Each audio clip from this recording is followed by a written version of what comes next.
जय सिया राम दोस्तों, कैसे हो आप सब। आशा करती हूँ आप लोग ठीक होंगे। तो आज सुनाएंगे आप सभी को सुहाग गीत। सुनिएगा और बताइएगा कैसा लगा। बहुत ही प्यारा सुहाग गीत है, आखिरी तक सुनना।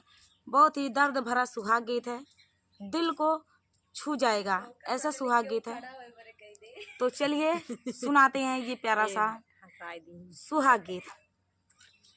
आगे भी लोग हैं वो हंसाने में लगे हैं कि रेखा विजय ब्लॉग कब हंस दें।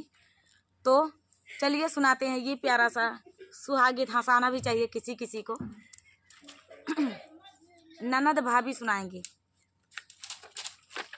रुचि रुचि मोरी सीता जेवाना बनावई, अरे जेवाना जहरा होई जाई रे लालनवा, अरे जेवाना जहरा होई जाई रे लालनवा। रुचि रुचि मोरी सीता जेवाना बनावई, अरे जेवाना जहरा होई जाई रे लालनवा, अरे जेवाना जहरा होई जाई रे लालनवा।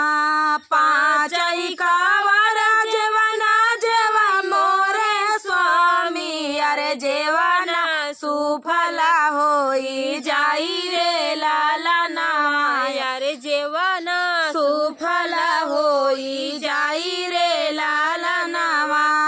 पाँचई कावरा जेवाना जेवा मोरे स्वामी, अरे जेवाना सफला होई जाई रे लालनवा, अरे जेवाना सफला होई जाई रे लालनवा।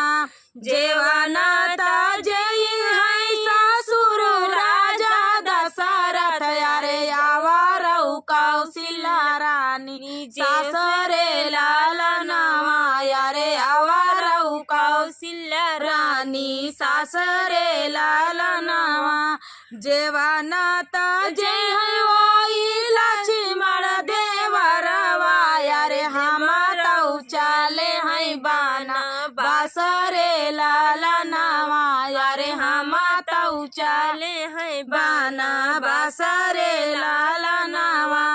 एतनी बचन सुनई सीता रानियावा, अरे मनवा दुखित होई जाई रे लालनवा, अरे मनवा दुखित होई जाई रे लालनवा। एतनी बचन सुनई सीता रानियावा, अरे मनवा दुखित होई जाई रे लालनवा, अरे मनवा दुखित होई जाई रे लालनवा। जेवाना ताजई है मोर ससुर राजा दशरथ, अरे आवारऊ कौशल्या रानी सासरे लालनवा, अरे आवारऊ कौशल्या रानी सासरे लालनवा। अरे जेवाना ताजई है मोरा लक्ष्मण देवरवा, अरे तू तो स्वामी चला बाना बासरे लालनवा, अरे तू तो स्वामी चला बाना बासरे लालनवा। जेवाना ताजई है मोरा लक्ष्मण देवरवा, अरे तू तो स्वामी चला बाना बासरे लालनवा, अरे तू तो स्वामी चला बाना बासरे लालनवा। लाल पियर स्वामी कबहू ना पहिरे, अरे नाही ले गोदिया बाल करे लालनवा, अरे नाही ले गोदिया बाल करे लालनवा। लाल पियर स्वामी कबहू ना पहिरे, अरे नाही भरे गोदिया हमार रे लालनवा, अरे नाही भरे गोदिया हमार रे लालनवा। तोहरे बगल प्रभु कबहू ना बैठे, अरे तू तो स्वामी चला बाना बासरे लालनवा, अरे अरे तू तो स्वामी चल्या बाना बास रे लाला पियर तोरे बाबा पहिराई है अरे लाई लिहलु गोदिया भातीजा रे लाला नवा अरे लाई लिहु गोदिया भातीजा रे लाला नवा सखिया सहेली संग दिनवा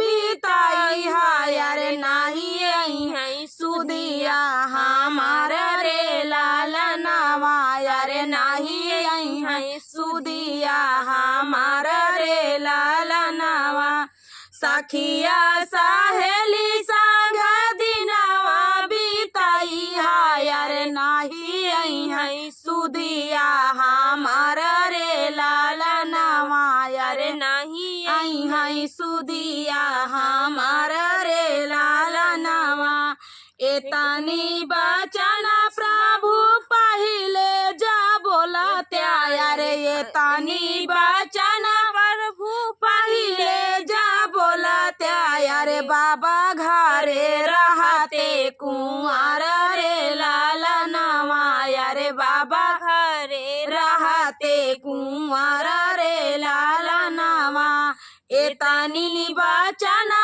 प्रभु पहिले जा बोला त्या रे बाबा घरे रहते कुंवर रे लाला नवा रे बाबा घरे रहते कुंवर रे लाला नवा सखिया सहेली संग दिनवा बितावते अरे नाही औतई सुदिया तोहार रे लाला नवा अरे नाही औतई सुदिया तोहार रे लाला नवा सखिया सहेली संग दिनवा बिताउते अरे नाही औतई सुदिया तोहार रे लाला नवा अरे नाही औतई सुदिया तोहार रे लाला नवा।